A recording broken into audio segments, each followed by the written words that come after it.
اس video میں ہم اپنے کسان بھائیوں کو بتائیں گے کہ گندم کے لیے جو کورا ہے وہ کتنا نقصان دہ ہے اور کورے کے جو اثرات ہیں ان سے ہم اپنی گندم کی فصل کو کس طرح محفوظ رکھ سکتے ہیں۔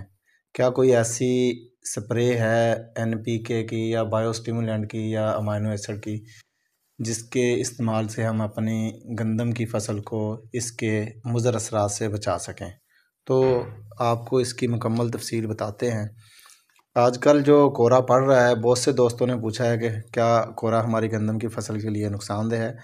تو اس کا جواب ہے بالکل بھی کورا آپ کی فصل کے لیے نقصان دہ نہیں ہے، بلکہ کورا گندم کی فصل کے لیے فائدہ مند ہے۔ جب کورا پڑتا ہے تو گندم کی بڑھوتری جو ویجیٹیٹو گروتھ ہے وہ رک جاتی ہے اور پودے کا رجحان شگوفہ سازی جو ہے جسے ہم ٹلرنگ کہتے ہیں، شاخیں کہتے ہیں، اس کی طرف ہو جاتا ہے۔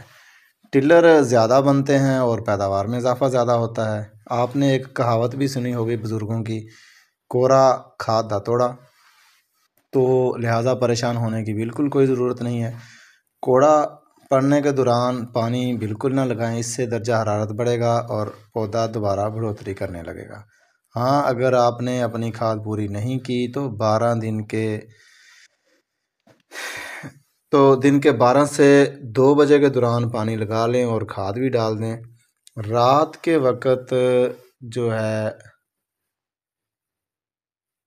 پانی بالکل نہ لگائیں۔ ہاں، اگر رات کا درجہ حرارت -9 ڈگری سے نیچے چلا جائے تو گندم کی فصل کو کورے سے نقصان ہو سکتا ہے، لیکن اتنا کم درجہ حرارت ہمارے پنجاب میں نہیں ہوتا، اس لیے پریشان ہونے کی کوئی ضرورت نہیں ہے۔ ہاں، البتہ اس وقت کی دوسری جو فصلیں ہیں جیسے گنا ہے، آلو ہے، رایا، سرسوں، کینولا ہے، توریا ہے، ان فصلوں کو کورے سے کافی حد تک نقصان ہو سکتا ہے۔ ان فصلوں کے لیے کورے سے بچانے کے لیے ہلکی آبپاشی لازمی کرنی چاہیے۔ کورے کی وجہ سے فصل پر پیلا پن آ سکتا ہے، جس سے پریشان ہونے کی کوئی ضرورت نہیں ہے۔ فصل پر پیلے پن کی بڑی 2 وجوہات ہوتی ہیں: خوراکی اجزاء کی کمی اور کورا۔ خوراکی اجزاء کی کمی کی وجہ سے پیلا پن نچلے پتوں پر ظاہر ہوتا ہے، جبکہ کورے کی وجہ سے پیلا پن اوپر والے پتوں پر ظاہر ہوتا ہے۔ تو امید ہے ہمارے کسان بھائیوں کو آج کی ہماری یہ ویڈیو پسند آئی ہوگی۔